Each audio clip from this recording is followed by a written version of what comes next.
Hello and welcome to another edition of Video Games to the Max. I'm your host, Sean Grammer, here with me as usual, Mr. Mark Morrison. Howdy. And this is episode 471 of the podcast. And, well, we're going to do as we're getting to the end of the year-ish stuff here, and start doing our report cards for 2025. And might as well, we're going to start with Sony here and the PlayStation. And then, of course, over the next couple of weeks, we'll do Xbox and Nintendo as well. And also, we've got some other news with Xbox having their partner preview. Some other things going on, some rumors about the Steam machine and what it could cost. Ubisoft actually doing well after they had some kind of bad reports that there could be some nefarious things going on with why they're not reporting their stuff. And we'll get into all that. Plus, Marc's been playing some Once Upon a Katamari. So we'll discuss all those things and more right after this.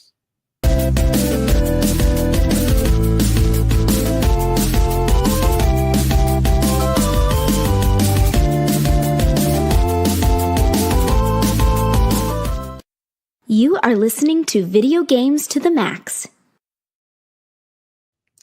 All right. Well, it's also my birthday tomorrow, so I turned 39. No idea what's happening. As you get older, I start get to the point where I don't really care about the birthday stuff. Especially because the one thing that I really want, it's as we'll talk about here, it's kind of expensive. So we all want Ava Green, let's be honest. No. People were still thinking about Ava Green in 2025. Okay. Is she still doing movies? Yeah, but it's a lot lesser quality now. Okay. But yeah, so aside from that, also you can check us out live on Mondays. I've been trying to make it around 6:30-ish. Today I was waiting on my boss to, decide to have us. We're changing something there at the job. So I was like, and then at the end, after having me wait like 20 minutes to tell me, oh no, I can wait till Wednesday. So we had to start late, but it's all right. You can watch us live on the YouTube channel, WTO Network, also on Facebook, WTO Network, on Kick, WTO Network, Twitch, WTO Network. So wherever you want to watch us there, you can watch us live, or you just watch us later on demand on the YouTube channel, where if you subscribe, follow, all that, hit the notification bell, you not only get what we do here, but also you get our other shows, which if you like anime, be sure to check out the Otaku Cafe guys, as they do a great job reviewing all the seasonal anime. So they're deep into that fall season right now. Go check them out. And you can also find us all on podcasts. Just search for the individual shows. And Ralliton Broadcasting, which I'm sure will be doing their Wicked Part 2 for the Good, is the subtitle, I guess, for that movie. They'll be doing that review here shortly later, or you can just catch that on demand as well, wherever you want to check us out. And yeah, so I guess that's enough with the housekeeping there. Let's go ahead and start the show as we normally do with what we are playing. I haven't really been able to play too much this week. So I will go ahead and cede things over to you, Mark. You said you were going to get a new game, and you did. Once Upon a Katamari. How is that treating you? Good. I think I bought it, let's see, Thursday? Maybe Wednesday. I picked it up at like 3 p.m., went shopping, got home at like 5, and then rolled credits at 2 a.m. Oh, nice. Is that short, huh? Well, I mean, it's decently long, but it's Katamari. Like, those aren't like the deepest games, and like it'd be like hard to fail at some levels, pretty much. But I didn't like 100% the game. I just finished the story. So yeah, it's what you would expect. Get more Katamari. It looks a little better than the last few, but you know, Hey, I mean, so it has this like time traveling gimmick, which is fine, I guess. Like the only kind of like really notable one is it goes in a really cool ice level where like your Katamari gets like a bunch of icicles stuck in it, which you can like climb up walls, which is kind of cool. And there's like a Wild West level or like setting. That's about it. The So what I don't like about the game, like I still like it because it's it's always Katamari. Like it's hard not to yeah, like. They In one of the previous games, they introduced a Prince Hop, which is like a jump. They took that out. I'm not sure which game they introduced it in, and which I don't know if it's like only like one game thing. But some of the stuff is kind of you're collecting is kind of like in the air, which makes it kind of hard to get. And they introduced power-ups in this game. Like, so there are 4 power-ups. There's a radar, which is useful to like help you find like the hidden presents or the you can collect crowns in the game. There's like 3 per level, or like the cousins. So the radar is pretty useful. There's a magnet, which lets like the Katamari become magnetized. It'll pick up stuff around like that are like similar size. That's useful. There's a weird time slow like pickup, which freezes the action for like 10 seconds. You're still rolling around, but like the action is just frozen for like 5 or 10 seconds. And the last one is this weird rocket boost thing, which makes you go like really fast, but you don't have great control, and you can't go up vertically. So it's like this is not useful. yes. What else? How's the music? The once a Good. Katamari games always It's not have the awesome same. music. But they have a few good tracks in it. Like I know the DLC is like all the old like Katamari 1 probably music. That's what everyone gloms onto. Let's say the crowns kind of gate progression. Like at a few points in the game, it was like, "Yo, you need more crowns to unlock the new level." It's like, okay, I guess. I mean, uh, some of the more annoying parts of Katamari are still relevant in this game. Like it can occasionally get snagged on shit and just you can't get out of it easily. So you're just like wasting time in like a narrow corridor, or you fell off a path or you fell off something and now you're stuck, trying to get your way out of it.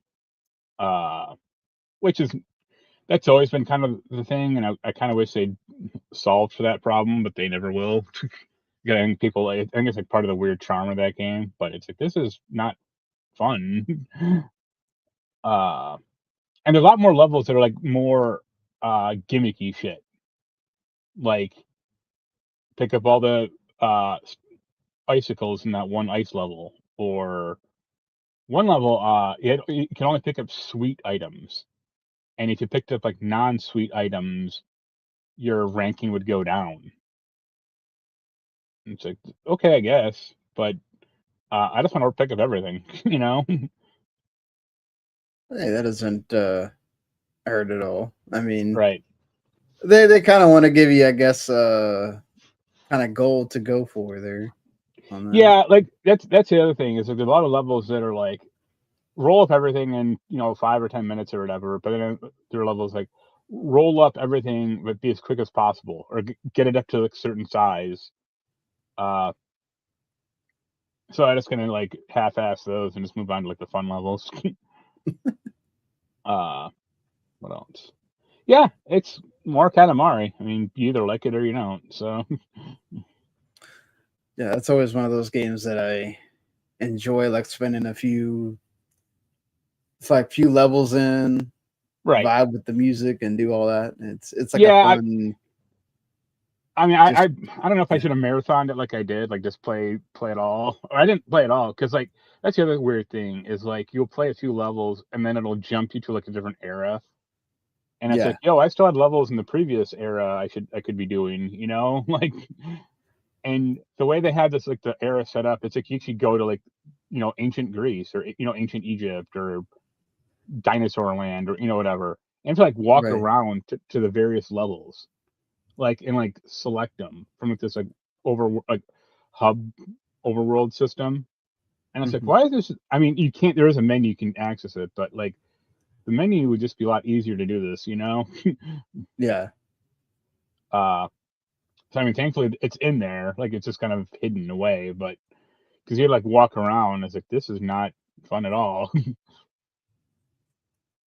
But yep, I like it. You didn't I don't know play if I'll online 100% with it. anybody, you know what? No, not yet. I probably won't. It has this like weird Katamari ball thing, or it's like a sport kind of, where you like roll up and then you like they're like there's like a UFO that like flies around. And if you get to that, like you cash in like your Katamari size. Yeah. But I mean, you can do it in single player. I just didn't find it that fun, so I was just like, I'll do it for like this one mission and then move on to the actual fun stuff. Fair enough.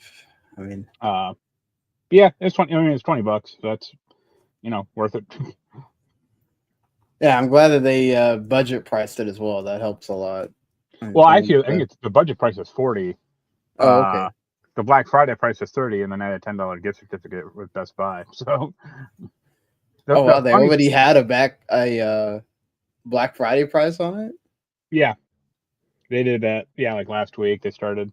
The funny thing is it wasn't available at the Best Buys near me at all. Like the nearest one was like 10 miles away. And I'm like, I don't want to drive all the way out there. It was like 13 miles away. It's like I don't want to go all the way out there to pick this up. But I could have it delivered like a FedEx office by me, like 5 miles away. I'm like, all right, I guess I'll just do that. And it was funny because like it only took 2 days to get to FedEx. Meanwhile, there's a Best Buy literally across the fucking street from this FedEx office picked it up at. And I was like, yeah, I'll get there in 5 days. I'm like, what? Like, why can't FedEx just deliver it to the? I mean, whatever. I'll just pick it up at FedEx. Right. But yeah, it's like that game is also like not sold in stores. Like I've never seen a copy in the wild. I mean, it might be like GameStop, but like Walmart or Best Buy don't have it. Oh, that sucks. Yeah. At least, for the physical folks out there. All right. Yeah. I mean, I'd rather get physical and have it be $20 cheaper than. Yeah, I know that when they can give you a discount on the physical. That's what's always funny is like they used to say that digital is going to help out because they don't have to pay the retailer and it's supposed to be cheaper, and it's like it still hasn't happened. Right. It's only been 15 years since that promise, and I mean, you can occasionally get cheaper games, but a store or a company will always want to get like eventually discount shit to just get it out of the shelves or out of the system. I mean, the only thing we have seen is like we'll see the especially with indie games, the like $2 or $3 discount that you get if you pre-order it, or for you to try to buy it in the first week that like Steam and the Switch do. Right. They do it on the other stores too, technically, for some of them, but yeah, but it's even like a big indies thing for sure. Yeah, but even like the big AAA games, it's like this will eventually go on $20 on Best Buy or Amazon or whatever because they just want to get it out of here. Yeah, of course. Or Metal Gear Solid. I mean, it's $30 right now for Walmart's Black Friday price, and I'm sure it's at least $45 digitally. Right. And playing anything else there? Or? Nope, not really. I mean, just kind of touching around with other crap. All right, that's fair enough. Yeah, I guess we can go ahead and just get into the topics here. Lots of. At first, I thought there wasn't going to be that much news, and then all of a sudden, it's like, bam, deluge of stuff over the weekend, and then today as well. I guess we'll go ahead and start here because it kind of leads into some of the. Of course, we talked about the Steam Machine last week. Strauss Zelnick had an interview with CNBC's Squawk Box discussing gaming, and he's talks about console gaming in particular. He says, I think it's moving towards PC and business is moving towards open rather than closed. But if you define console as the property and not the system, then the notion of a very rich game that you engage in for many hours that you play on a big screen, that's never going away. What do you any comments to make from that, or just? I mean, it's what you'd expect someone like him to say, because It's interesting that he says that, and their biggest game, Grand Theft Auto 6, is not coming to PC. But I mean, it's not coming to PC yet. That's the other game I've actually been playing is Red Dead Redemption 1, still on like my PC, and okay, hey, look how long that game took to get on PC. But yeah, or on current consoles for that matter. Right. But believe me, GTA 6 will hit at PC. I mean, it's not day and date, but it will hit it for sure and be the number one selling game on Steam for months, probably. Oh, I'm sure. Especially once you could do the mods and do crazy stuff in the game. Right. I guess it really depends on what they're planning with GTA Online. Like, if they're gonna do away, like they're not gonna do away with it per se, but will they split the base, or will it be like some weird add-on for the current GTA Online, or will it just be like GTA Online 2? Yeah. I would imagine that they will do their own because they want you to move over to it. Like it's gonna have its own like. I think they kind of want to get you off Grand Theft Auto 5, even though we'll talk about later, but it's still in the top 20 sales, which is ridiculous. Right. But they want to get you off of that.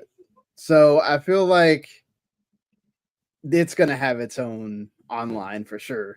Yeah. Because that'll be the way they can get you to subscribe and all that stuff. So yeah, so you're basically saying like Online 2 or Online Florida Edition or something exactly. like that. They'll still have the GTA 5 online. I'm sure they will get to a point where they will just either stop supporting it or just they won't provide as much content for it, depending on. Hey, if they're still making EverQuest 1D content, I mean, well, it's just like one of those things. Like I think GTA 6, they're like, it's one of those games where you're expecting everybody to move over, right? So I think they would expect things to wind down or whatever. I mean, obviously, that is a game you're going to have to buy if you haven't bought a PS5 or Xbox for that matter. Right. By then, you will have to, because it's not going to come to PS4 or Xbox One. There are rumors that it could come to Switch 2. I don't know how, but I mean, they claim that the Switch 2 is like comparable somewhat to like, PS4, or and if they dramatically scaled it down and took out the online, probably. I mean, yeah, I guess they could get a playable version of it where it's just the game, no GTA Online. But then it's like also like one of those like, okay, then you're gonna get a hampered version of it, but if you can still sell it to all the people that only have Switch 2, which as we've seen with Nintendo consoles and with the Switch, there's a lot of people that only have the Switch or the Switch 2. So we'll see if it's big enough for that to be the case. But I'd imagine that they would introduce a PC version before get to that at all. Yeah, I imagine the PC port will probably. It's not going to become within it's not going to take like Red Dead Redemption 1 time, like 14 years or whatever. But I'd say probably within the year, maybe even 6 months, depending on how far along it is. To get back to his point, I do get what he's saying. Yeah. Right, and that things are kind of moving towards. I mean, consoles are already PCs. Really, they just kind of have their own like overlay of stuff that makes it to where they're kind of enclosed, and you can't just download whatever you want. But yes, I think as we get into that next generation of they're the primary gamers, or the ones they're going to try to appeal to, that like the they're console agnostic. They're not, they're more about, I want to play this wherever I want to play. And PC it makes that available to me. Obviously that's probably going to be another generation forward for PlayStation. They're going to keep doing their thing, as we'll talk about here with our PlayStation report card. But to kind of tie that in, because obviously the big announcement last week that we discussed was the Steam Machine, and Valve kind of they become the first ones to take that step into, oh, this is a PC that is now under your you can have this under your TV and you can play games on it, similar to what Xbox, Microsoft want to do with their upcoming console. The idea was that one of the ways that Steam was going to be able to really knock Xbox off the, any kind of perch that they might possibly have with that, is that the Steam Machine would be somewhat cheaper, because it's using tech that is comparable to the current PS5 and Xbox Series, even if a little bit underpowered from those. But according to two different reports, now one of these is sort of anecdotal, and the other one is from an interview with two of the people that worked on the machine, where they don't outright say that it won't be a console price, but they also kind of say that, like, yo, with the tech that's in here and what things cost now, we can't do that. We can't subsidize. So right. The first one that was going around, I think even I started seeing it before we recorded, but I didn't want to talk about it because it wasn't really being like put into the news. It was just, the typical Twitter talk. So this week people started picking it up and actually reporting it as news. This is from Linus Tech Tips, who is one of the people that went out to play the Steam Machine and test it and all that kind of stuff. And he was in the room with various Valve people, and he said, are you guys going to, especially considering that Valve owns Steam, they make 30% off every single game that gets bought off of Steam.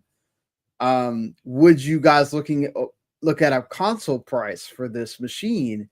And they said, well, what do you mean by console price? And he says, well, $500. And it's like, where everybody just goes silent.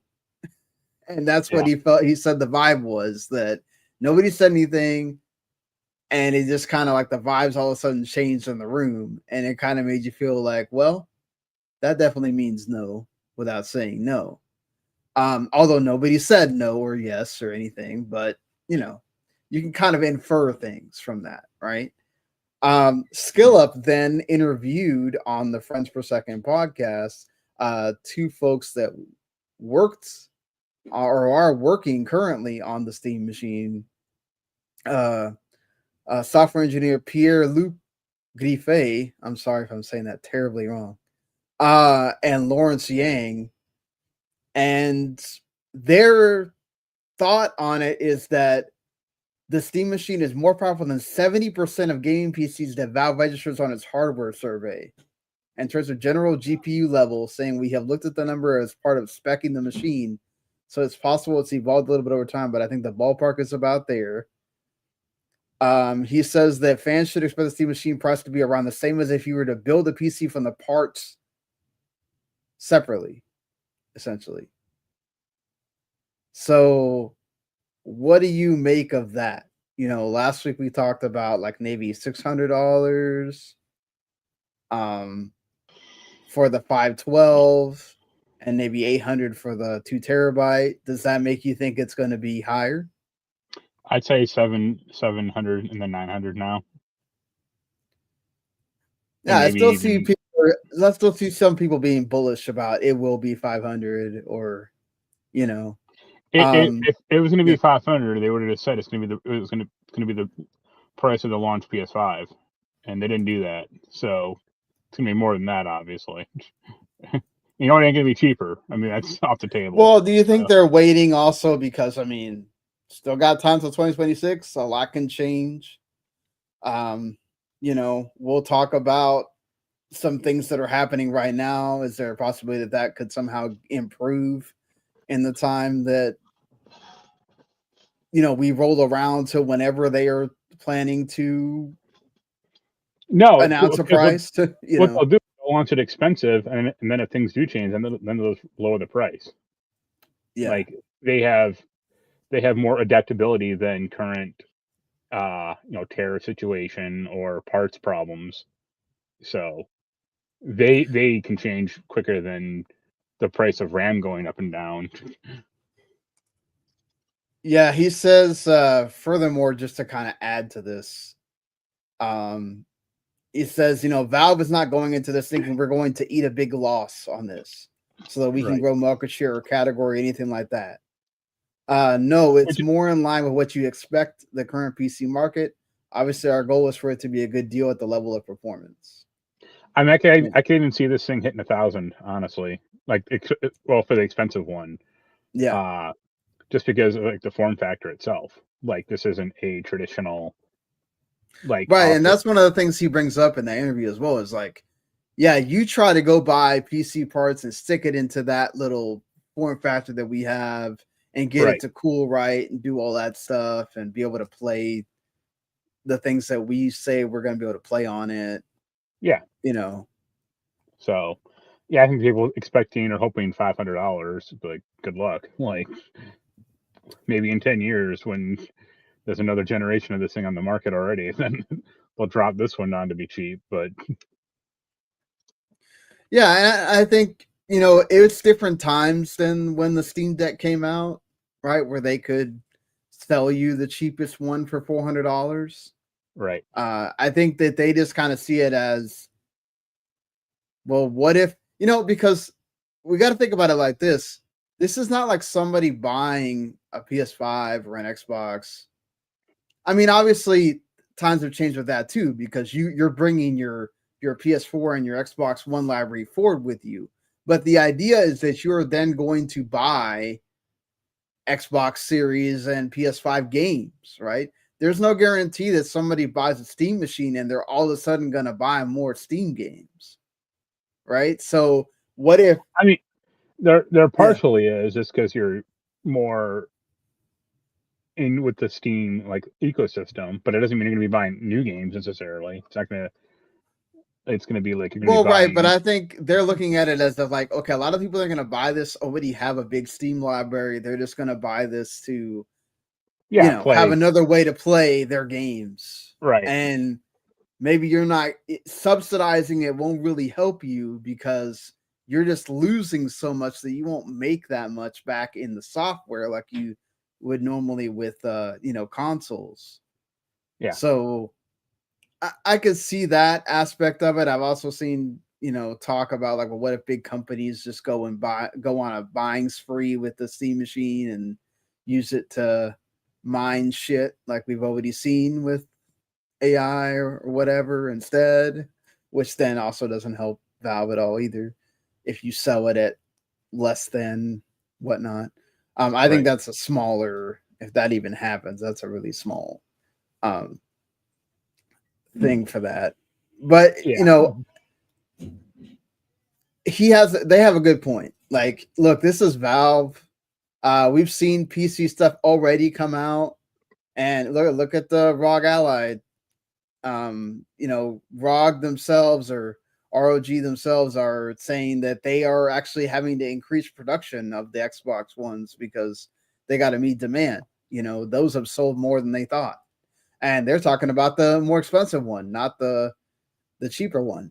So I think they could technically get away with selling that 2 terabyte one for, and remember, you're talking about adding 2 terabytes of memory, so that automatically puts it at $100, $150 more than whatever the, you know, 512 one is going to be, because you're talking about almost doubling the memory So yeah. well, like I guess 3/4 or whatever, Right. a third. So like you're looking at it like that, and yeah, they could charge $1,000 for that thing, and people will still buy it.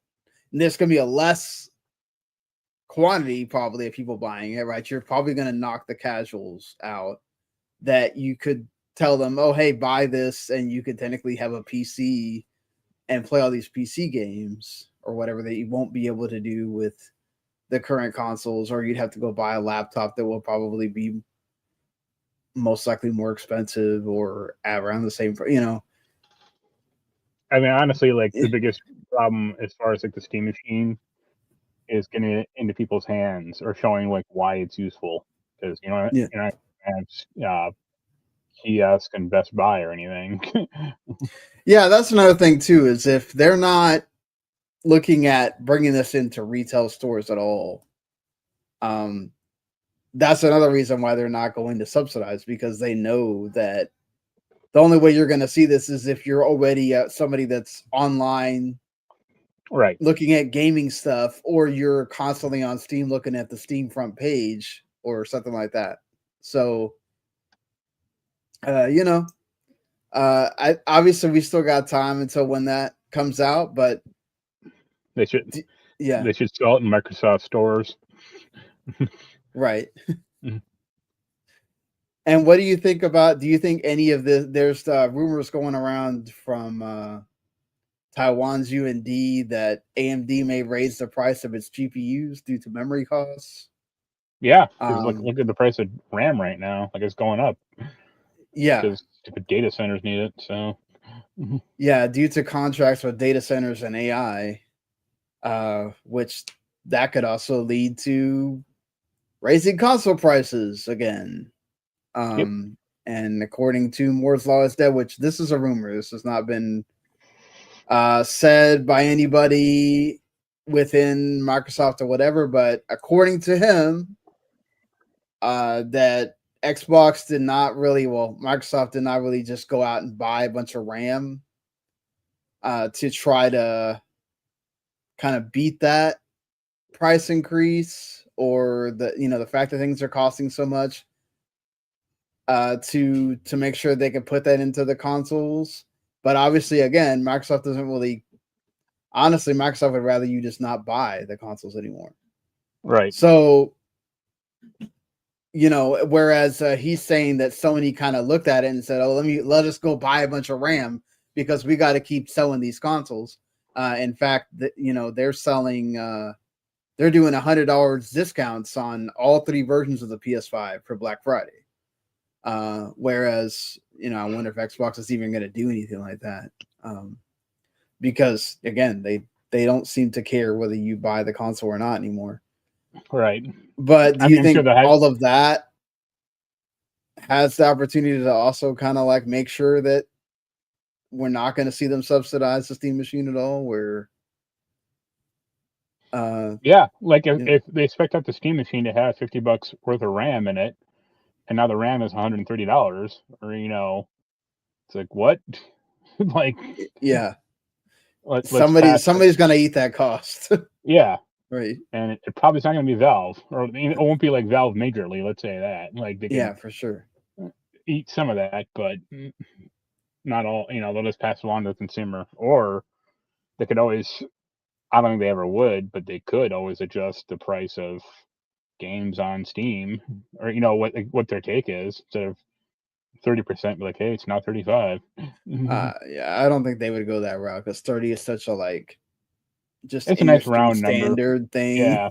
Of just, I don't know that. I mean, but here's the thing: is like I Valve is a company, but they're a private company, so they don't have public shareholders to grouse about, or they're on their own pretty much.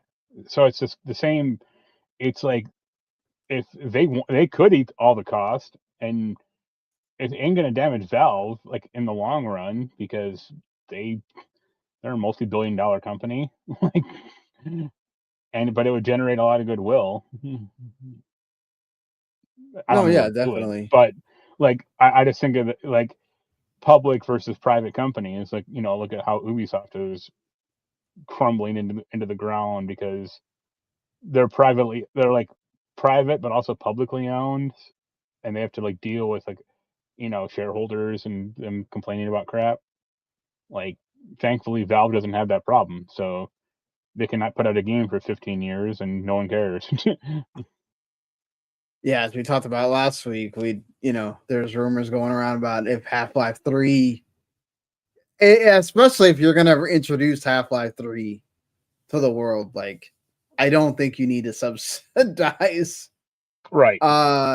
the Steam machine for that, but also it's like because that's going to be a driver to get at least the our age of gamer into possibly buying that thing. Right. But still you could also play that on whatever if you happen to have a more powerful computing device at that point, you can also just play it on that. So the problem with like Half-Life 3, like it only appeals to people of a certain age, and that's like, oh no, for sure, yeah. I mean, your daughter's not like of age, but like if you had like a 17-year-old daughter or 17-year-old son, and you're like, hey, Half-Life 3 is coming out, they're like, what's that? Because Half-Life is it's a 20-year-old game. Basically. Well, it's also very PC centric. You can't even buy if you don't have the orange box. You can't even play those. So and imagine giving your daughter's what, 13 or 14? 14. I think. Yeah. Imagine giving her Half-Life 2. Be like, hey, this is the apex of gaming 20 years ago. She'd play it for 5 minutes and she would have no idea off, what that is, and go back to Roblox or go back to something something. Yeah, on her phone. exactly. So I think like it's all like the internet. All the old internet people are like, oh, Half-Life 3. It's like, yeah, the median age of that is 40. Yeah, exactly. That's for us, and like my brother who's like Generation X, like 8 years older than me. Right. That kind of age range of I mean, those are obviously the people that are buying games. Yeah. The people in my daughter's age and a little bit older, they're still probably not at that age of buying if they're doing that at all, because you can play so many free to play things. Right. That's just something it's going to be interesting what they wind up doing, but all this news is not great for people that are trying to find deals and want things to come down in price. When you keep hearing this kind of stuff, it's another thing that, like, you keep hearing about, like, oh, AI this, and AI is such a driver of the market right now, but then it's like you keep seeing that, like, it's just AI companies or companies that are wanting to do AI keep investing in each other. I don't know. I saw some really. I mean, every comment he makes is dumb, but an especially dumb comment from Elon Musk. I don't know what it said, but it said pretty recently, like, "Oh, I envision AI is going to, replace thousands of workers at their jobs." And it's like, okay, what do those people do then? Like, there's not thousands of replacement jobs, like, what do they all? Become farmers? Like, I don't think so. I mean, that's also an issue, right? You're seeing so many entry-level jobs just get destroyed by AI already. Not to mention what that's going to do if this keeps proliferating and getting even more. But the fact that, like, this report from Moore's Law is Dead, which is on his YouTube channel, whatever, that like 40% of this is all due to the AI data center contracts. So yeah, man, this isn't great. And it's probably going to get worse before it gets better. So I still find it really hard to believe the whole idea that the next PlayStation is going to cost $600, unless they just put like no memory in the thing and go, yeah, we did the five. We're going to put 512 in there. If you want to have more than that, you go and buy your own. And there's no disk drive, and and you want all that, it's extra. But hey, we made it $600, so there. It's because at the end of the day, that's what people are going to remember. It's not going to be that, oh well, it's really not $600. It's there's tax, there's this, there's that, It'll be it'll be $850 or $900 when it's all said and done. right. But what I remember is that MSRP says this, so Right. that's we'll see at the end of the day. What It'll be the PlayStation Tower of Power. Yeah, there you go. Before we get to our PlayStation stuff, this is, as we talked about last week, they had just announced the nominees for the Game Awards. We've already had one of our, the one that usually has them the earliest, the Golden Joysticks, already had their awards ceremony this week. And just to kind of like interlude into that, Charlie Cox was nominated for not only the Golden Joysticks, but also Game Awards for his voicing Gustav in Clair Obscur Expedition 33. I always find it funny that he always like downplays that and just says that, like, dude, I did that for like 4 hours. I don't even remember what it was that I was working on. And it's like, oh, that thing. Okay, that was a game, sure. And then he goes on. I do find it like nice that he says like, yo, Maxence Carzorla, that's the person that needs to be nominated for this stuff because he did way more than me. Right? He's the one that did the motion capture. He also does the voice of SKA in both French and English. So like, give him the nomination, give him the credit. Don't give me anything because I wouldn't do anything. Obviously he can do that too because he's a more well-known actor. He doesn't really need this publicity from this game. Like, what do you think that he just shouldn't be nominated then if he's really not caring about it, or like? Well, think about Yeah, it's not quite the same, but there are Emmys for because I've seen other people say that like, oh, there should have been like there should have been 3 Clair Obscur spots in that nomination for the Game Awards. It should have gone to somebody else. No, because, well, first of all, like, I think it doesn't really matter like the length of time he's in it. Like, he could be in for 5 minutes, and who cares? People still get Emmys and for like guest acting in like a TV show for like an episode or something like that. So Right. it's not like really a length of time. But also, like, he created a memorable character, or he embodied a memorable character. Let's say that. Right. And I feel like his character more than the Ben Starr character. Oh, for sure. Like, they did a great job. I mean, like when you get to that moment in the game with Gustav, right?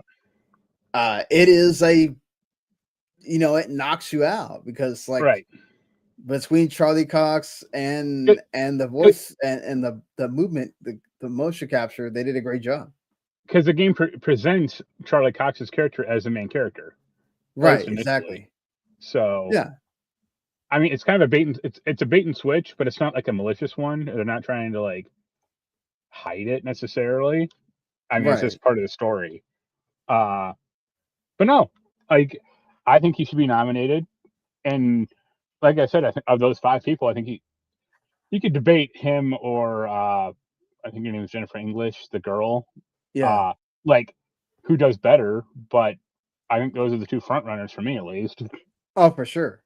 I mean, and Ben Starr has been winning as well. Ben Starr technically also won when he did Clive, but some of them, right? I mean, didn't he win the Golden Joystick one? So it's like he won for Clive for the Golden Joystick, but he didn't win for Game Awards.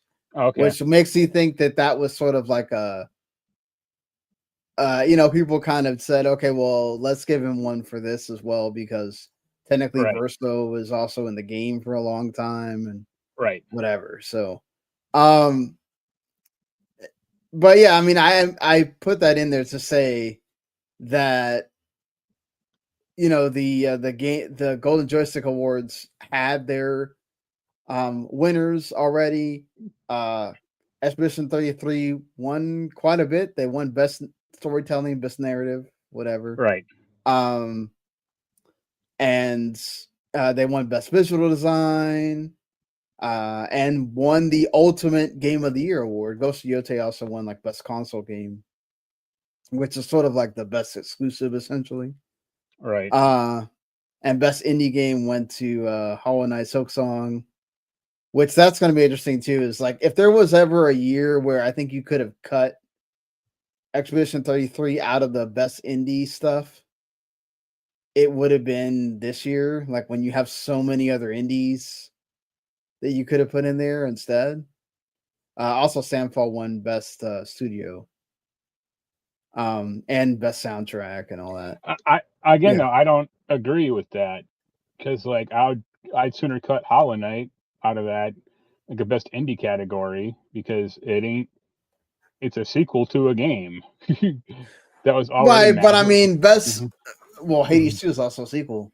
I'd But also be kidding that. So I think the whole point is that like they technically have a publisher, right? Kepler is a publisher, and indie means you don't have like a big publisher like that. Even though yes, Kepler is not Ubisoft or whatever, right, but which I can kind of see people's point there, how bummed are they that they're not publishing this game?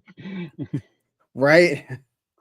How many stories have we had already this year of people that left Ubisoft and the Right, dispatch guys as well that we talked about last week of just like how people left Ubisoft, and that's what I think is going to be interesting of if I don't want this to happen to any of them, but if this whole thing with Vantage Studios or whatever ends up leading to people being laid off, I wonder how many of those people will also go and create their own thing and then wind up having success because they were able to yeah, kind of spread their wings a bit out of the Ubisoft system.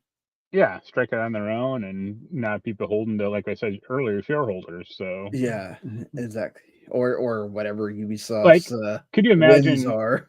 Yeah, could you imagine trying to go up to EA and going like, "Hey, I got a game. Start. I have an idea for a game. It's going to be a very French RPG about uh about like a fantasy world and all this other weird bullshit. They'd be laughing out of the goddamn room, you know? Yeah,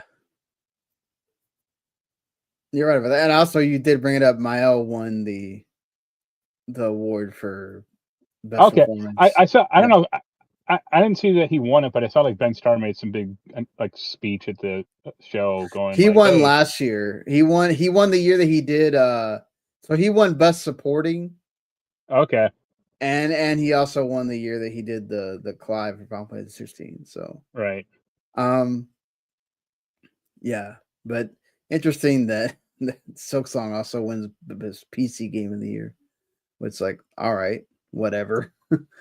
uh I mean, there's not a ton of other PC exclusives out there. It's like that yeah, and but Silk what? Song's not. I mean, that's the thing that's like weird is like you might as well just do away with, unless you're going to do something like Peak or Schedule One that was PC only, Right, right? Like if you're going to really do PC only games, then I get it that you're kind of limiting yourself, but it's not like there wasn't a treasure trove of PC only games that came out, this yeah, year that did gangbusters, like Mega right. Bonk and all that too. So, Well, yeah, but that guy just yeah. did you see what happened at the Game Awards with him?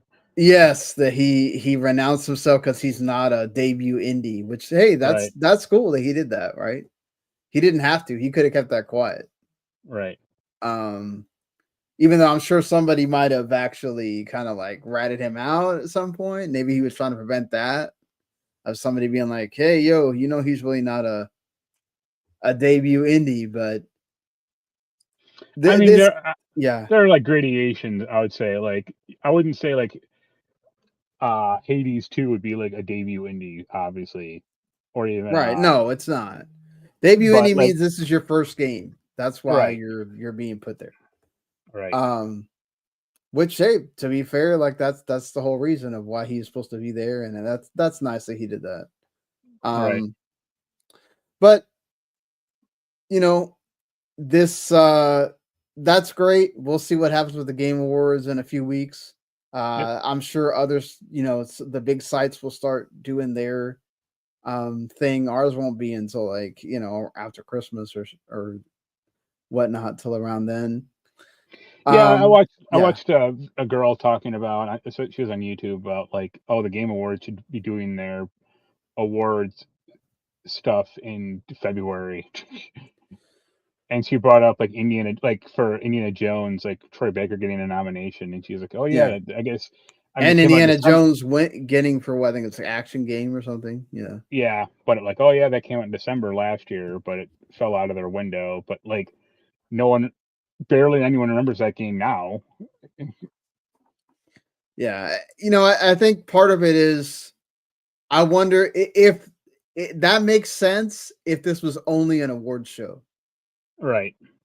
But we got to remember that the major part of this show is the ads and the announcements, right?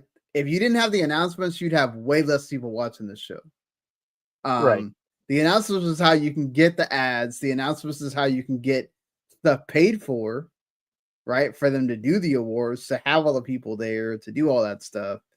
To be able to get on Amazon Prime Video, all of those kind of things is because you have these announcements that bring people in the door. And it doesn't work if you do that in February because why? Because January, February is now a big release window for games. So you Right. can't you need to be able to include the latest trailer for Resident Evil Requiem and whatever the next big game that's going to come out in January or February. Like you need to be able to include those, right? And also it's like sort of a looking forward to the next year. And if you do that in February, when you've already had a lot of really great games come out in 2025, or 2026, whatever, just using that as the next year. How many people are not going to care as much once you're already into the next year? And I think that's the problem too. Also, the Game Awards can be a good like shopping list, a good like Oh, perfect yeah, shopping list. How many people, especially the indies. Now, I don't know about the triple A's, how much it really affects them or not, but like, I remember back in the day, you put Game of the Year edition on something, and somebody goes, "Oh yeah, I'm buying that." right, Nowadays people kind of have their own. Let me look it up and all that stuff. But like when you have those December deals, and you could do a Game Awards centric, Game Awards winners, deals or whatever, and have a yeah. big discount on those, that helps a lot. So yeah, there's a lot of drivers toward it. I understand what she's saying, and I've seen other people say this too, that it should be in January, February. But I think it just makes it to where it's like once you get into that next year, people tend to care less. Right. And that's why the Emmys are like right before the new fall season starts, right? Because you're in that realm of being able to honor what came before you start watching the new stuff. The Oscars is kind of weird because it's like movies are kind of like always Right, but there's on. still like Yeah, waves or seasons of movies. So right, exactly. So yeah, I do think that like this brings up a good point again about like should we start specializing the jury for the Game Awards? Like, should you be giving the fighting game like award to like let people that are really into the fighting game stuff be the ones that vote for that? Same thing with like RPGs. I saw a lot of people complaining about why is there so much like Obsidian having both of those games, which I think is fair. Like Outer Worlds 2 is much better than Avowed. And why does Avowed also need to be on there when it's like there's way more other RPGs that came out this year that probably deserve to be on there, Um, so I do wonder if like we'll ever get to that point where we'll start having specialized I votes kind for of hope that. not, Yeah. honestly, because I wouldn't want just a bunch of like Evo fans voting on favorite fighting game because those pick Street Fighter every year. Well, But I don't like, mean that, right? I mean like, the people that are really into fighting games that review fighting games a lot. You guys I that mean, review it it, like imagine you having to review like best first person shooter, or you'd probably just say like no comment, or you just go like NA because you don't have a lot of, at least with like current first person shooters, a lot of familiarity with like the genre. right. But I think a Same, lot of people are not doing that though. That's the problem.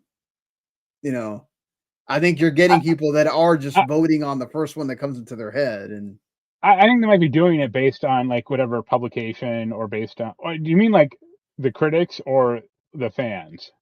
no, I'm not talking about the fans. I don't. That part is obviously important in its own realm, but they're only Yeah, 10% of the vote. I'm talking about the critics, right? I would say like the critics would probably just look at like whatever their own publication or whatever, you know. You would think that they would go to their like fighting game expert or their RPG expert, but there's people that don't have that, right? There are a lot of these that are small, and so or they're from other countries and they have other things that they like or whatever. But I do think that that's good that we have it's a global thing and not just it's only the United States and Europe or whatever.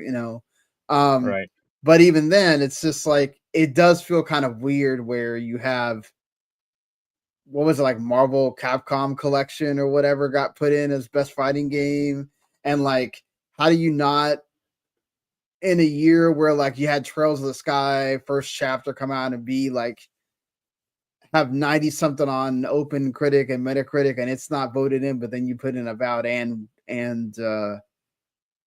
Outer Worlds 2, it's like it feels like you're not going deep into that genre. But then again, like the more niche you get, the Yeah, less like chance that there is that people are going to have played that game because again, those critics can't all play those games, right? So yeah, it is I mean, yeah, interesting. you like indies, but I'm sure you haven't played every indie this year. So I haven't, but I don't disagree with the indie list outside of like they picked a lot of the major indies, right? Like outside of like I still believe Claire Obscure could have not been in that and you put because there's so many great indies released this year, you could have put somebody else in there. But still it won't really matter if Claire Obscure doesn't win those. So um but we'll see when we get to that.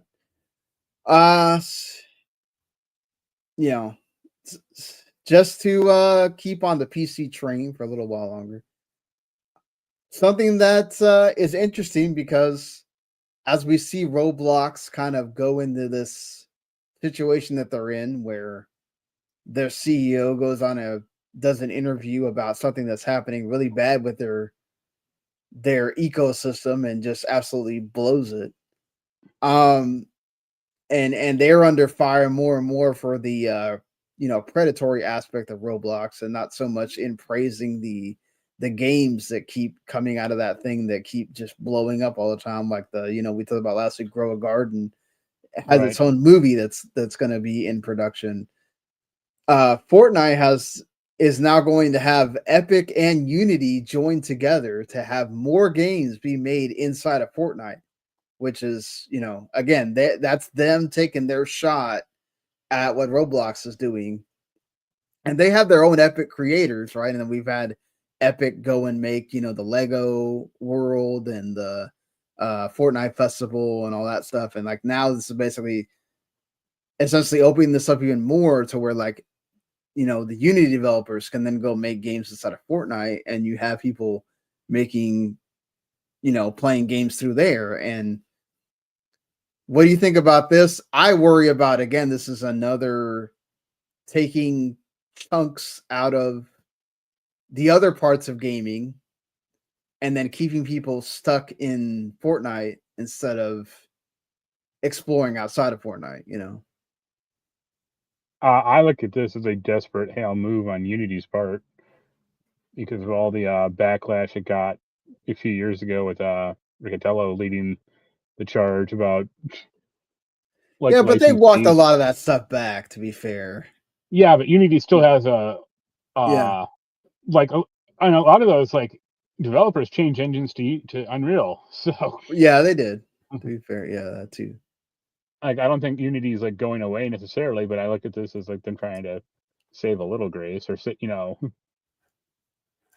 Okay, interesting that you saw it like a totally different than me. Like I kind of saw it as like this is Fortnite trying to take their shot at Roblox and be able to kind of like make sure that they fortify that part of it. They already have that deal with Disney, right? Well, And also like the problem with that mentality is like you assume that Unity and or Epic or the Unreal Engine is like easy to work with, and it's not.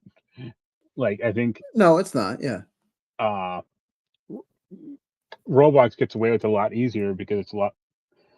I don't want to say dumber, but like a lot easier to use it's or a lot. simpler. Yeah, Yeah.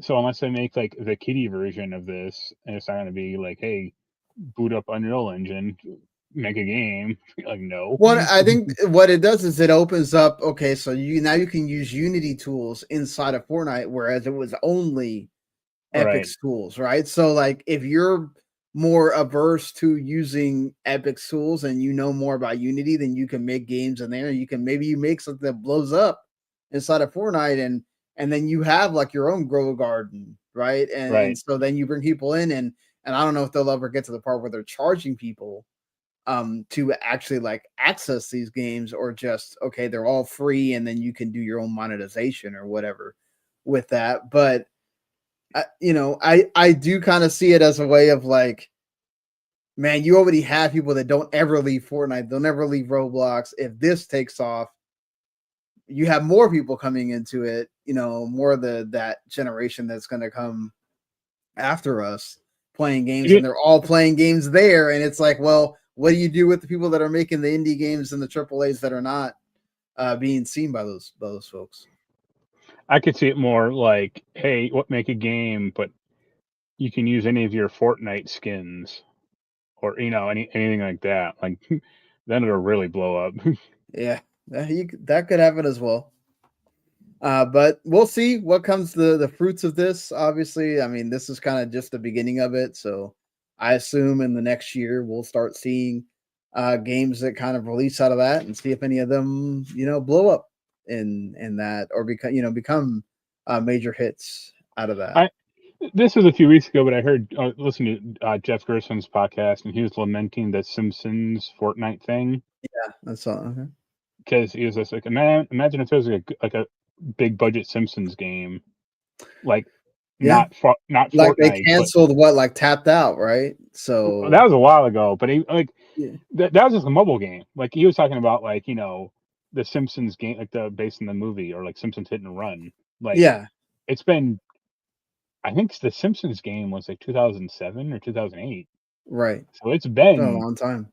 yeah, 15 years since like a big budget Simpsons game, or like the Futurama game. Like that was 20 years ago, and that's like hard to find now. And it wasn't great back then, but it was passable. But they just don't do like licensed games like that anymore. Yeah, I mean, it is getting harder and harder, and I think that's why Disney made this deal with Right, Epic for Fortnite, was because it's like, okay, it's getting harder for us to outside of like Spider-Man and that kind of thing, of like releasing all this IP that we have. right, We got success with was it Marvel Rivals, but that's very slim chances that you're going to be able to do that with a lot of them. They've had so many failures, right, with right. Avengers and So other yeah, stuff. So it's a yeah, lot easier for them to go, hey, just put King Hank Hill in Fortnite and call it a day. yeah. Put Jar Jar Binks as have a whole thing based around evil Jar Jar Binks, and that's going to be a big thing for Fortnite. Right. Um, that would not be able to have its own game at all. So that kind of says things there. But all right, before we do our PlayStation report card, I guess we got to talk about Xbox here for a little bit, because they had their partner preview. I don't know if you watched this or not. I just saw some of the headlines and it didn't seem uh noteworthy, let's say. Yeah, so there wasn't anything oh my god, amazing out of this. The one of the things that they announced, like to kind of get you to watch it, the 007 thing was kind of like a bait and switch almost, with like, oh, we announced that the Aston Martin Valhalla is going to be in the game, which I thought that was kind of crappy, to be honest. It's like, Um, okay, I'd yeah, give it a shrug shoulders and go, okay, like, yeah, it kind of it's like, what do you sucked, like getting into that. Yeah. It's like, what do you expect him to be driving, a fucking Ford Pinto? Like, of course, it's gonna be some Aston Martin, whatever. Like, Right, I mean, Jennifer English is doing the voiceover for this because I guess the main game that's supposed to be like the driver for this was Tides of Annihilation, which is like the new game that she's in. And it is kind of like almost looks like Final Fantasy 15 or so, but with like more actual action based combat. yeah, Um And the trailer that they showed for it had a like really awesome like boss battle that looked great. Um and obviously the voiceover work was really good for it as well. That was sort of like the major, I guess, big highlight, but I also like there was there's a new game from Fist, the Fist like team called Zoo Punk that has the same rabbit in it, but it's based off of like years before that game, and it's more of like a action like shooter sort of with like co-op. You have like other characters that look kind right. of cool. Reanimal got a new trailer, and then there's a demo out on Xbox and PlayStation that you can go play. They're of course the actual developers, Tarsier Studios of Little Nightmares 1 and 2, that are now owned by Embracer. So, and that game looked awesome. I still got to play the demo. I haven't downloaded, but I haven't played it yet. Dave the Diver, I had no idea it was not on Xbox, Yeah, and now it is. they're like, oh, it's on Xbox. I'm like, okay, like, like I said, like, I thought it would have been That thing has already, been but released so many times. I was like, oh wow, okay, it's actually. I had no idea it was not on Xbox. Okay, fine. And then there's a new expansion for it again. Also, this Armistice game looked kind of cool, like just like a just an action game that kind of looked like, I thought they were doing oh, what is it?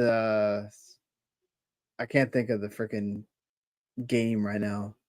But the one with the four horses of the Darksiders. Darksiders, yeah, it looked like it was a Darksiders game at first, and then it's Yeah, because it has the same. What's the guy with the hoodie? Or the War looks like, or Death. yeah, he essentially looks like him. No, the War, not because it has the Okay, same kind of like color palette. yeah, And but it's more like an action game. And I was just like, okay, all right, that looks cool. Echo Generation is getting a second game, uh, based in a different area. There's a new Vampire Survivors spinoff called Vampire Crawlers. That's like a roguelike deck builder. Hilarious that they made the joke about there's too many roguelike deck builders. So right. they were like, oh, we went through the whole trailer without saying it. And so yeah. They also, to go into the Xbox Game Pass announcements, they also day one launched Total Chaos, which is like a survival horror game with Silent Hill composer is doing the music, and then also Clover Pit, which is another one of those indies that has been amazing this year. Got day one launched in the Game Pass that day, and then also the big announcement for this group of games is that Marvel Cosmic Invasion is day one Game Pass on December 1st when it releases, and also that Moonlighter 2, which is only on PC by the way, but it is day one Game Pass as well. So I guess there you go, where some of the price increase went. You get Marvel Cosmic Invasion day one, which is a pretty good get, honestly, for being I think it's still a $60 game. at launch. So that's that's saving you a little bit there. Right. If you were thinking about there's too many games to play going into the season there. Some other stuff is Crew Motorfest is coming from the Ubisoft Plus stuff. Banisher's Ghost of New Eden, which I love from last year, is also going to be added in the Game Pass. So there's that. Plus the Lost Records Boom Rage, which continues the Don't Nod, keeps doing stuff with Game Pass thing. Right. So and also they announced that the Xbox full screen experience is available for Windows PC devices, along with the Windows like Insider people. So yeah, I got to do some like hacking or futzing around, but it's in there. Yeah, so that's cool for the people that want to use that with their other their non Xbox ROG Ally things. Right. Go ahead for your Windows device. The big announcement today is that you can now have Crocs based around the Xbox controller for $80. This goes on sale starting the 25th, tomorrow. Or you can just buy the little gibbets for $20, and they have one for Doom, Fallout, Halo, League of Legends, and a few other ones. The Halo gibbet looks cool. I would go for that. My daughter has like Crocs where she has those little thing like Hello Kitty gibbets for hers. Right. That's a thing, I guess. I swear Xbox just keeps doing like, they had the toaster and the fridge, and they just keep doing weird stuff. Console, so they might as well make something else. I guess so. May as well do this thing. So also really not great news for Xbox or Microsoft is that Call of Duty Black Ops 7, the sales are down in both Europe and Japan. Europe is down 63% compared to Battlefield 6, which we're going to talk about Battlefield 6 in a minute. Also like 50% down compared to Black Ops 6, which Black Ops 6 was an amazing game. And all we've heard about Black Ops 7 is that how bad it is. Yep. Especially with the co-op campaign that I talked about last week. That's like, dude, you can't even pause the thing. And if you choose not to play with people, then you're playing the whole thing by yourself. And the game was not built for that. So like you're obviously at a disadvantage. It still was the number one game in Europe, aside from how much it went down, but time will tell if it's really going to be the best-selling game of the year.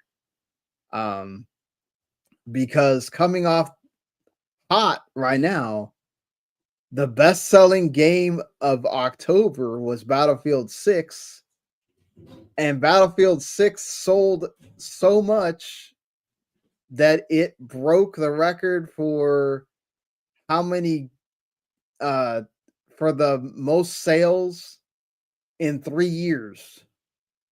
That's how much Black Ops 6, which, I think the last time we thought of it, they had sold 10 million copies, which is ridiculous. Arc Raiders has also been selling really well as well. So you got that 1-2 punch between Arc Raiders and Battlefield 6. Not a lot doing, riding in Call of Duty Black Ops 7's favor. You also got Pokemon Legends CA, which was number 2, Ghost of Yotei, number 3 up there. Outer Worlds 2 did decently well at number 7. Little Nightmares 3, Digimon Time Stranger there. So good to see those games up there. But what do you make of the Call of Duty Black Ops 7? You concerned here that? No, I think it's a consequence. I mean, they keep pumping those games out, and fatigue is going to set in eventually. I don't think, like, the way they presented the story doesn't seem great. Like, all the weird, like, hallucinatory crap. The dream sequence stuff. Yeah, like the red gas bullshit and like having the giant evil Michael Rooker or whatever. Uh, so if the campaign isn't great and multiplayer is just kind of the same, or Yeah, I think the only thing people have and that's weird because it depends on who you talk to. Some people are saying that zombies is really good, and some people are not. So it's like right. it's like 1/3 of the game is good, but 2 of it's not. Like that's Yeah, it's not like, good, well, you you have a know. problem when there's a whole other 2/3 of the game. So, uh, and yeah, like Battlefield's new or relatively new. Like it's been a while since they've had a good one of those. So Yeah, I don't think like Call of Duty's in trouble necessarily, but it occasionally will have an off year. And hey, the next one should be better. And of course, the next one's going to be like, oh, back boots on the ground again, or it's going to be another, reboot. But this one's going to be gritty and yeah. real. Like what happened with was it when Infinite Warfare did terrible? Like they Yeah, brought that back, and it's like right. yeah, I don't know. So yeah, I mean, I think it's a concept. Like I don't think those games are bad, but it's just diminishing returns. And Right. it ain't like Madden or football or soccer where these are actual games. Yeah, no, that's true. And there is a chance that it's just one of those like anomalies where okay, you had a lot of competition this year and this Right, game wasn't good, right? And then they come out next year, okay, let's go. We got our butts whooped. We got to make right, sure this is great. And then they come back and it's another Black Ops 6 and it's awesome, right? right, But they said this is even like what worse than like 2020 when you had Black Ops Cold War, and even that was selling better at this time compared to right. this. So it does go on to say, kind of prove that okay, maybe they kind of missed the boat on this one. I mean, it's also. I mean, the other two things I would say might be a little Schadenfreude about Microsoft or Call of Duty itself. Like people aren't happy Yeah. with what the company's doing, and then also like sales would be down theoretically because of Game Pass. I don't do they don't really count sales as part of that like Right, metric. but I mean, I don't think that all of a sudden these people that had PlayStations that didn't buy it. Number 82% of the people that bought the game Right. last year were on PlayStation, and then also you had the people on Steam. Yeah. Yes, you could have had some of those Steam people just playing on Game Pass as well, but I think that means that you had a lot of these PlayStation people not buy it. Right. Whereas they'd already bought Battlefield 6 and they go, okay, well, I don't need to buy Call of Duty. I've got this. It's great. I've already bought Arc Raiders. I don't need that either. So, and the reviews have been bad. Like it has like Yeah. 67. That's not great. This is supposed to be Right. your main go-to game, and it's in the 60s, is maybe 70 at best. Like that's terrible. I mean, Uh, almost the every review other release for Xbox this year did way better than that. the review I watched partially, the guy was talking about the single player, and he said, there's 4 people in the squad. The two main guys are boring or like completely bland. The Right. woman is insufferable, and then the fourth is Michael Rooker. Yeah. Yeah, it's not a great thing right now for that. Right. We'll talk about that next week when we do the Xbox one. More at that point, but it's again, it just like aside from I think like Keeper, Call of Duty might have the worst rating of anything that Xbox had come out this year, which Xbox had a lot of stuff come out this year. And yeah, that's not good. It's supposed to be your Right. main money driver. It's supposed to be the main Yeah. reason why you It's why I jumped bought the up Game company. Pass. Yeah. It's like outside of Candy Crush, obviously, but yeah, it's yeah, just we'll have to see how far reaching this is. But man, EA might have gotten to steal some of that thunder for sure. Right. Um, but all right, let's go Oh, into our main. Go ahead. Sorry. I was gonna bring up the two TV things briefly. Oh, I was gonna bring that up because we were gonna have some. Well, if one of them's not Sony related, but go ahead. Well, one is Twisted Metal. Yeah. That got a season 3, Hmm. which I told you about. Now I'm like incredulous by. Yeah. The other was today. Far Cry got announced. Oh, okay. So they're working on Assassin's Creed and is it with Netflix? No, Far Cry is FX. Oh wow. Okay. And Noah Hawley, he did Alien Earth and Fargo, and Rob Mack Okay. from It's Yeah. Always Sunny. Yeah, Right. Owner of Wrexham. Yes. right. Uh. And I mean, there were rumors that this was happening. It kind of got leaked a few weeks ago, or maybe a few months ago. Right. But it got confirmed today by like Variety, and it's going to be an anthology show, which is the right move.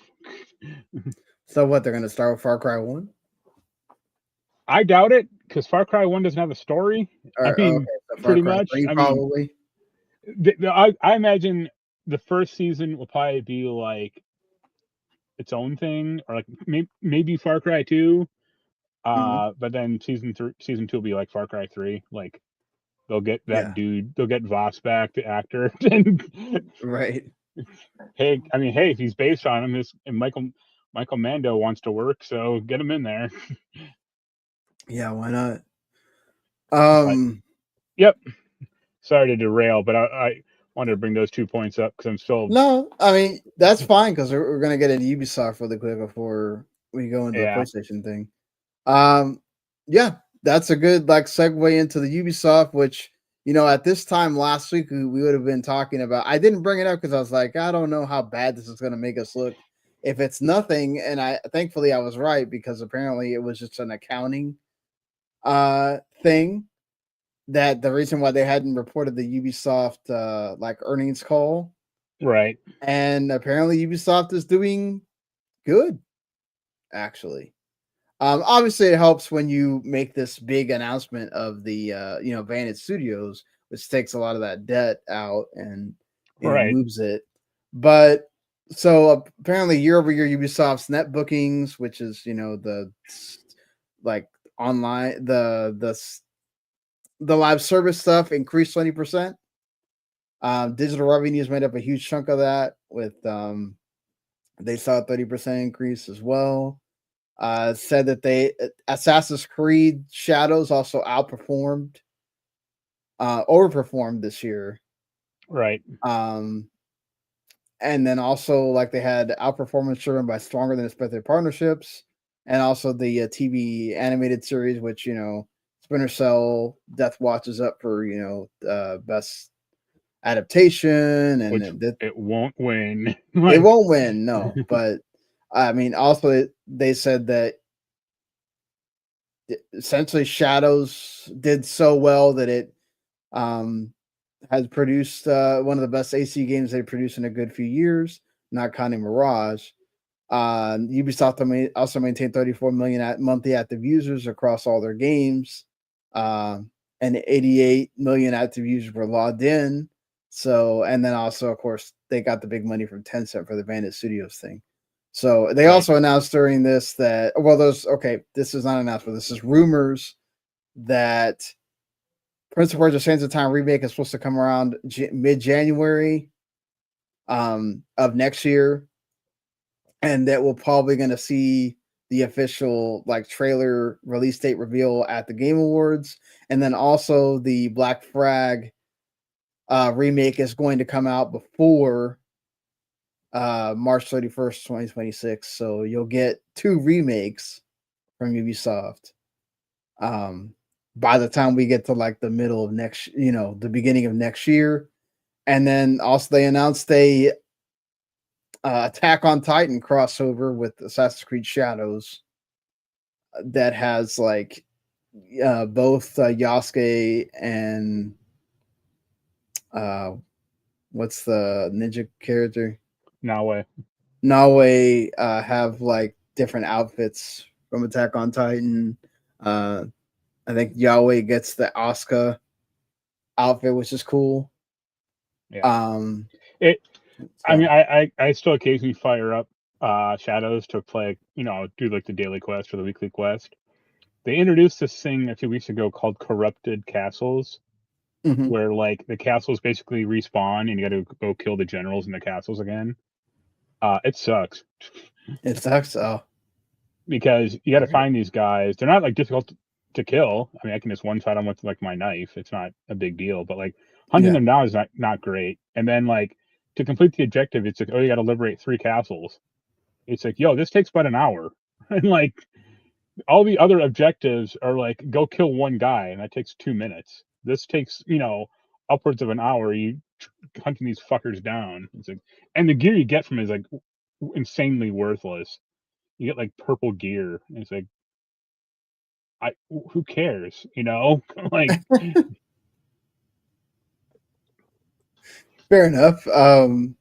Yeah. So I mean, that was really kind of unexpected, considering a lot of the bad news that we kind of heard with Ubisoft. That felt like a bunch of doom and gloom were waiting for people to get, laid off. And, yeah.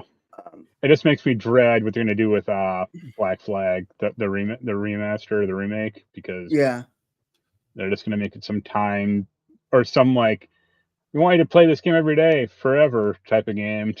You think so? You think they're going to get to?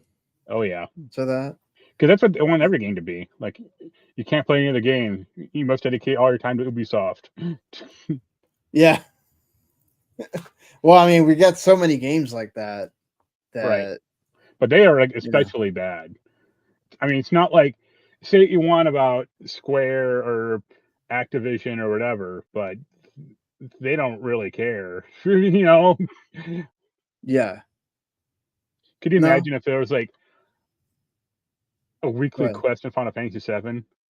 Like, hey, go back and kill 10,000 cactars and you'll get another cloud cosmetic. You're like, no, thank you. Oh God, please no. Yeah. Yeah, don't want that happening for sure. Right. But all right. Also, just to go ahead. Sorry. Go ahead. I was gonna say, I guess it's good that Ubisoft's making money again, or it's semi. Yeah, like it's good that it's not all like doom and gloom for them. I'm happy for the people that work there that are doing their darndest to keep making things. Right. Even if we don't like the direction, everything that's going, they got to keep making money to make the Beyond Good and Evil 2. Right. Yeah. And just really quick, Krafton once again in the news because they just can't help themselves with this thing with Subnautica 2. It just keeps getting funnier and funnier. Apparently, according to new developments in the lawsuit, the former CEO has been accused of using ChatGPT to discuss takeovers in Slack messages. He created a secret task force called Project X, which he used ChatGPT to find out that the deal that he made with the unknown worlds people was a bad deal for Krafton, and one where they can only be dragged around. And then he started using it to find a way to where he didn't have to do the payout, right, or the earn out. And so this is when they started, doing the funny business with like, oh, we're going to delay the game and all of that stuff. And then the even more damning thing is that after they did the playtest in May, it met players' expectations, and that their internal expert ruled that 2025 was the best release time for it, and they all had it. It's supposed to come out this year. So like the only person in the entire company that said it shouldn't release is the CEO, because he didn't want to pay out money, because they found out that it might really hurt them if they had to pay out that much money to those 3 people. So, I mean, basically what I said when this all kind of broke. Like, Yeah, no shit. They don't want to pay out whatever $200 million or But you know whose fault that is? You his. allowed that stuff to be in the contract, so Yeah, like that's your fault, dude. it's like you acquired the company, and so I imagine those guys, like the unknown worlds people, will have their. If not settled, it'll be reinstated eventually, or Yeah. because like the CEO's operating basically in bad faith then, and that shit gets nullified real quick. Oh, for sure. And also, like, it's an early access game. Like most early access shit launches 80% broken anyway. Like people don't care. People are still giving money to Star Citizen. Yeah. No, you're right about that, and it's just like again, it's just the competency of the CEO is just Yeah. But all right, let's we can now go into the PlayStation report card, which to set the scene here, PlayStation only had 2 major releases in this calendar year. Death Stranding 2 on the Beach, which currently sits at a 90 Open Critic and obviously is up for a bunch of different awards. And Ghost of Yote, which is not Ghost of Yote, which is not that far behind either. Right. Ghost of Yote has sold a bunch, 3.3 million.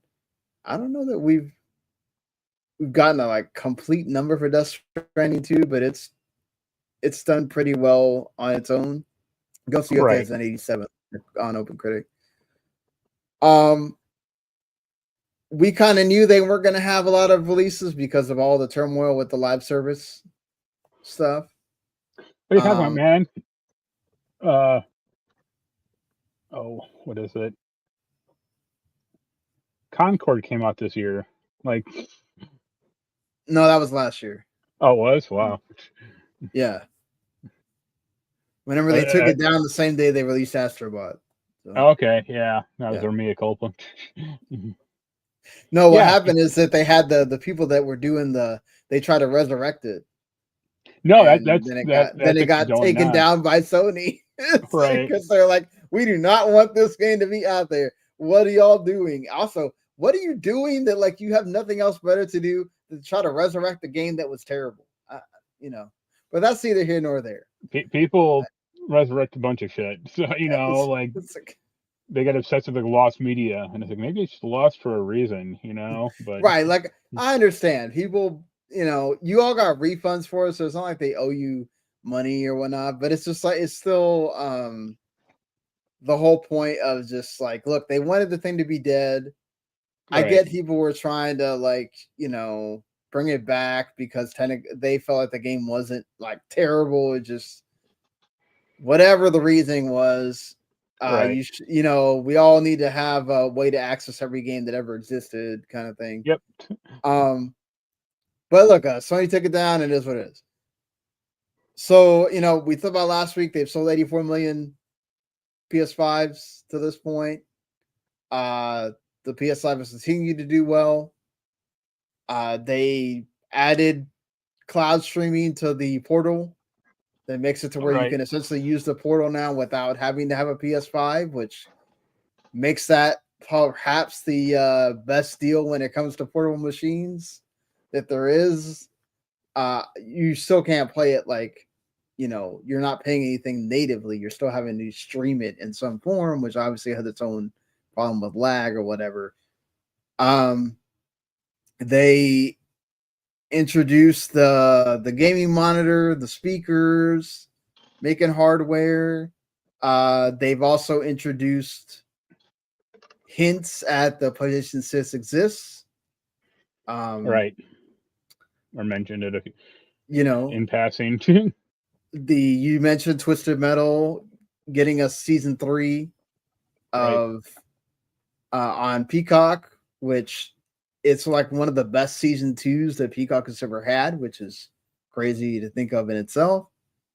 You had the Until Dawn movie, which that did pretty terrible. I still don't know how that's being nominated for, best adaptation. Well, better Yeah. that than Sonic 2 or 3. There's a lot of people that like Sonic 3, but I think that's because that came out last No, I'm being year. sarcastic. Like, fuck Right. Until Yeah. Dawn. Like, Even Twisted Metal should have been there instead of right. Until Dawn if you wanted a Sony thing. It just doesn't make any sense on that front. I don't know if they have another, like, I'm sure that they have. We're not here to talk about their movies. So the only reason I brought that up is because it's gaming related. Right. So what would you say is, their year is still, even without having a bunch of releases, I would still say that they had a pretty good year overall, considering you had 2 critically acclaimed games, that the ones that did come out. You had some, Sony published stuff, which Lost Soul Aside did not do well. Right. That was hyped up a lot and wound up not. Oh, you also got MLB The Show 25 as well. I'm sorry. Should have mentioned that. You get so used to like that being kind of like a de facto. Yeah, that's why. That's why it doesn't count. Yeah. No, but it is. I mean, it does. It does. And you also had Celebrate release on PC, which is the highest selling Sony IP on PC. So that says a lot right there too. Right? Celeblade did well on PC. Spider-Man 2 also came out on PC. It had its problems, but eventually, they kind of fixed it. Yeah. Midnight Murder Club also came out, and I feel like nobody talked about it. I never heard of it. So. Yeah, and then Last of Us Part 2 Remastered also came out, and it is what it is with that. Marathon got delayed, so that did not come out, which that continues with the whole live service woes. Yep. For them. What would you say? Well, if you're gonna give it a grade, I guess, for this year, what would you say for PlayStation? I'd probably say C+. Really? Why do you say C+? Maybe B-, but okay. I think the lack of big games, quote unquote, like Yote came out, but I didn't hear a lot of people talking about it. Even compared to like Tsushima, and then Death Stranding 2 is good, but I wouldn't consider like I'm weird. I guess I wouldn't consider like a Sony game necessarily. I mean, technically, it's not, right? It's like second party, if you want. Right. I mean, they funded it, but like it'll be released on Xbox eventually. Like the only one that is technically a Sony game, like, is Ghost of Yote. The rest of them are Sony published, right? Yeah. And so like I would say if they had like one more, not Astrobot 2, but if they had like one more AAA game this year, it would have been higher. But the fact they only had like 2 games and one of them doesn't seem that popular, or doesn't seem like that much in the zeitgeist necessarily. Like it's weird, like all their hardware stuff kind of doesn't mean a ton to me. I guess like the Portal stuff is like the most interesting, but like them making a monitor, it's like you've done that before. Like it's not. Yeah. It's like okay, I guess. I mean, they used to make laptops. So. Yeah. So yeah, it's just they're kind of trucking along, and I think like next year will also be a problem because I think Wolverine will be out next year presumably, but it's been rumored that Intergalactic won't. Like they're skipping the game awards. Yeah, I wouldn't be surprised. I mean, I never felt like that was going to be a 2026 game. That always felt like it's further out than that. That whole rumor shouldn't have even started, because that came off as Colin Moriarty just talking on a podcast. That really shouldn't have been people starting up stuff with that. I do agree with you. I would give them more of a like solid, if you kind of take into account everything, right? All the successes, not just they released 2 games. When it comes to like video game related things, I would say it's still a solid B. I agree with Yeah. you that if they would have had like one more game, that would pop it up to an A. Obviously, they have no competition in the major Right. you know, game console space because Nintendo is its own thing. Nintendo will sell what it does, but they're not a competition as far as graphics wise. There's still a lot of people that are not going to buy a Switch 2 because they can't play Call of Duty. They can't play, they can play Madden and all that stuff on there, but it's not the best looking version of it. So you do have that, but the Switch 2 is its own thing. Many people buy the Switches for to play those Nintendo games. Right. I mean, that's You the know, only reason you should buy Nintendo. the Death Stranding 2, I think, did get a lot of hype when it came out. It got a little bit of the zeitgeist being out there. Right. It's interesting that we don't have the big talk of sales, but obviously it's kind of an tour game, right? And it's also a game that if you didn't play Death Stranding 1, you can't really play Death Stranding 2. See, Yeah. I'm actually I'm in that, and I like Death Stranding 2 a lot more than what Yeah. little I played of Death Stranding 1. Like I kind of gave that first Yeah. game up after like 5 hours. So I'm like, fuck this. Yeah, I remember the fight between you and Randy about whether that Yeah. should be game of the year or not. So like I Um, wouldn't say like Death Stranding 2 is like the best game of the year, but yeah, it's playable, and I was able to finish it. So it's worlds ahead of Death Stranding 1. yeah, that's a good one. I do think Ghost of Yote kind of suffered in the whole we already had Ghost of Tsushima. Is this really doing anything better than Ghost of Tsushima did? Right. Time will tell. Neither one of us have played it yet, so we can't comment. It seems to be like, okay, it's doing everything that you would expect it to do. It's another great game from Sony, from Sucker Punch. All of that. It is selling what they wanted to sell. And maybe could be doing better technically, but it's doing so great. 3.3 million copies is not anything just to sniff at. Right. I think the Twisted Metal getting renewed again, I think that's got to be a great thing for Sony as far as they continue to want to push into outside media. They announced the thing with Nintendo with the Zelda. Here's the problem, or here's the Yeah. problem with Twisted Metal, is they didn't say like, "Hey, we're making a game."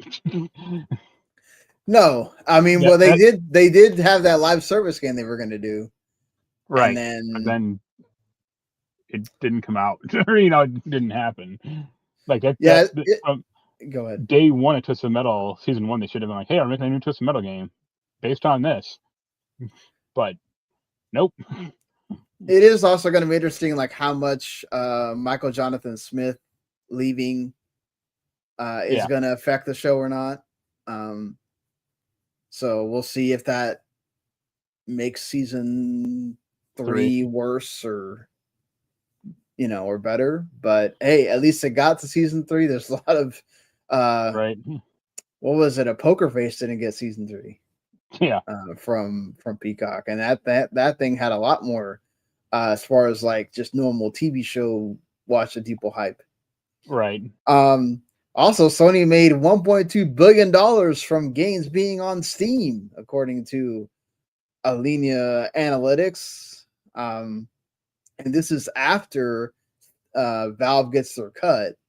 So that is sort of working, but as they do mention, the audience that was once excited to experience these games for the first time has largely been served.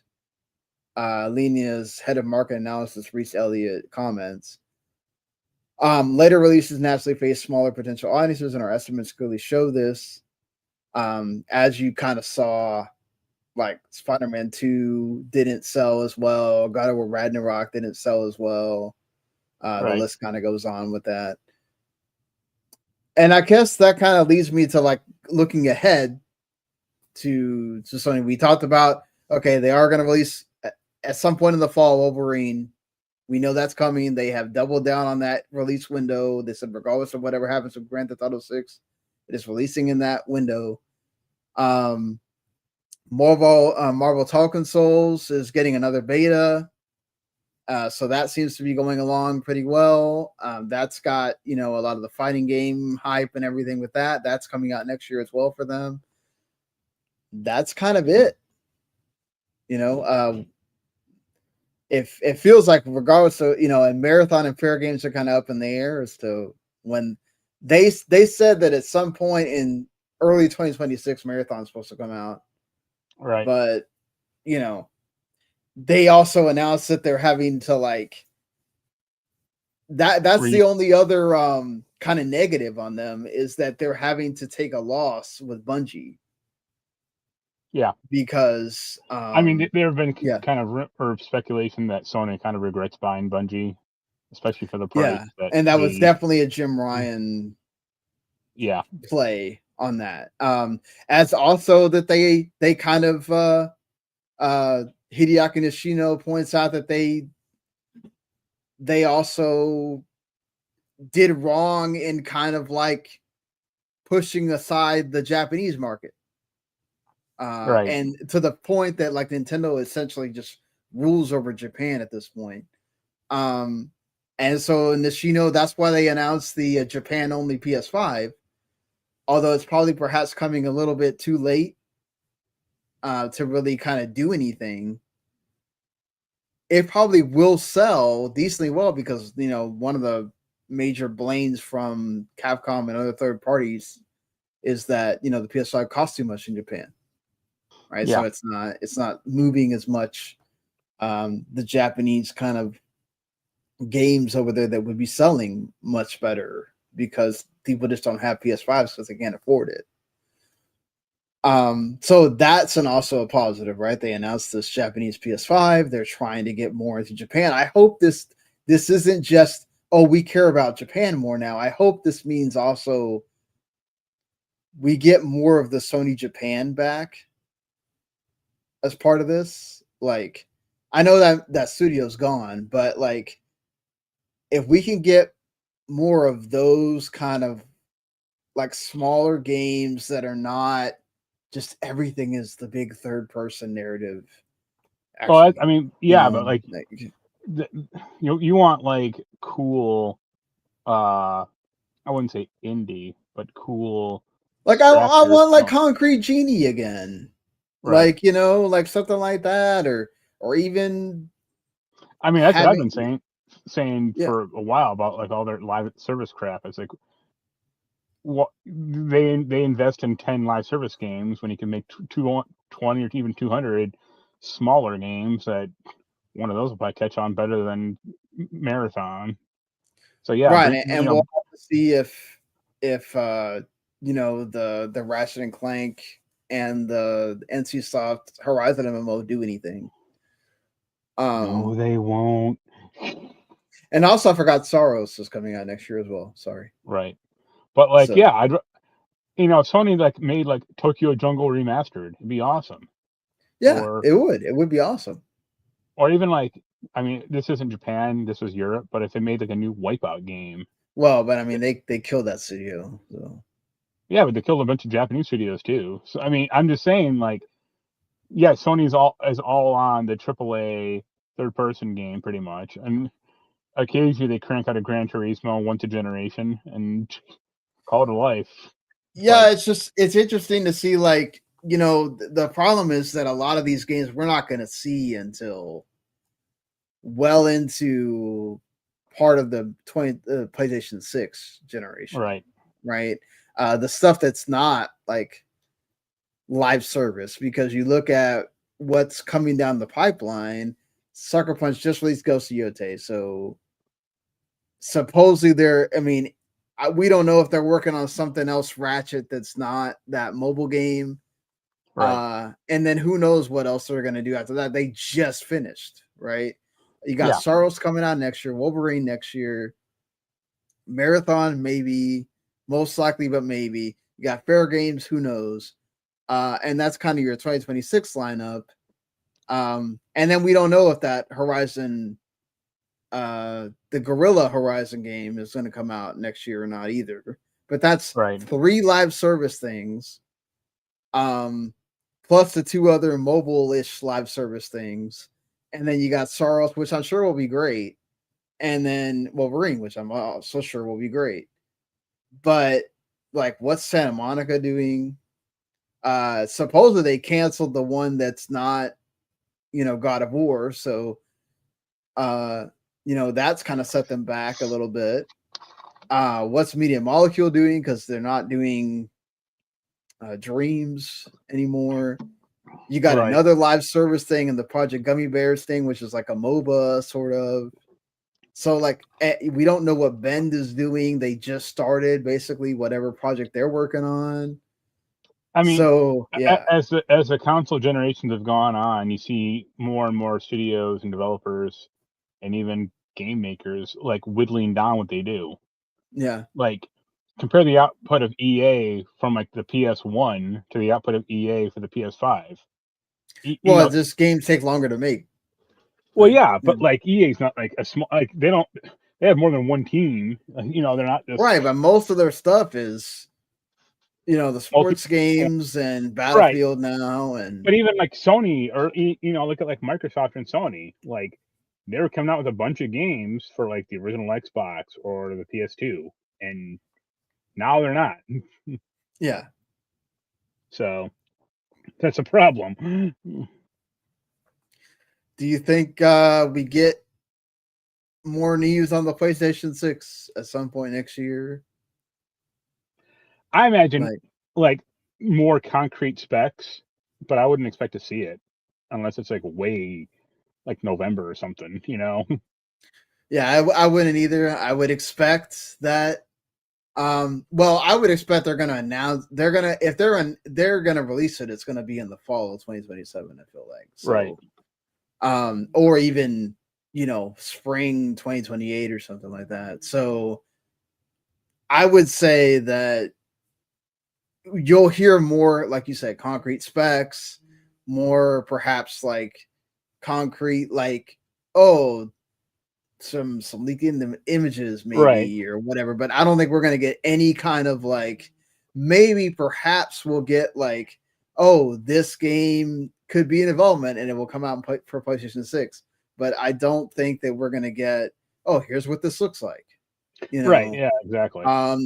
Especially not here's what it's gonna cost. Or we may get more of that. We might get more rumors about like, okay, this is what they're kind of angling towards or whatever. Will that rumor about the whole there is a the handheld PS6 or whatever, is that real or not? Right. I think we might get that kind of more cleared up. Yeah. But yeah, I think it's going to be another similar year to what we got this year with Sony. Like, you're going to get the couple of games, one in the beginning, one around March, April time with Sorrows, and then you get Wolverine, and then you're kind of be waiting to see what they announce as far as like in between then, right? Relying on the third parties again. Obviously, we're going to get a lot of that at the Game Awards, like third parties that are coming in the next year. The major ones like, is Witcher 4 going to finally come next year? Is, some of the other ones. So we'll see. But I like I said, I definitely think solid B is counting everything that's happened with Sony this year. They did have some bad news with the live service stuff, but I feel like they've recovered for the most part. It seems like they're headed in a much better direction than they were kind of like coming into this year. It feels like with Hiroki Totoki and Hideaki Nishino, they kind of are sort of trying to right the ship and understanding that, like, okay, obviously, we made a lot of money in the PS4 generation. We had a lot of franchises in the PS4 generation, but we made a lot of mistakes. And we banked too much on this live service thing. We can't just cancel all of them. So some of them had to come out also because, between even with Destiny 2, it's actually the player base is kind of filtering out. You still, between Destiny 2, MLB The Show, and Gran Turismo, and I don't know what other thing they consider live service for them, that's still 40% of what they earn So they can't just absolutely abandon that. So that's why you are getting the NC Soft MMO and the Ratchet and Clank mobile thing, and some of the other ones that are still in development, like the Gorilla one and all that, because they do still need to have those come out. But hopefully they have switched focus, and hopefully they push more of the Japan stuff from Sony and less of the sort of like, I guess, European American. No, it's mainly American because like all the European stuff is pretty much gone. Well, I mean, Herman Hulst is not. I don't think he's American. So, and you still. It feels like they have tried to start purging a lot of the Jim Ryan stuff and kind of pushing it back more towards, hey, we care about Japan. We're going to focus on that as well. We're not going to let just Nintendo push everything. We'll see how well the Zelda movie does because Sony is involved in that, which is still weird to say that Sony and Nintendo are, paired together for something.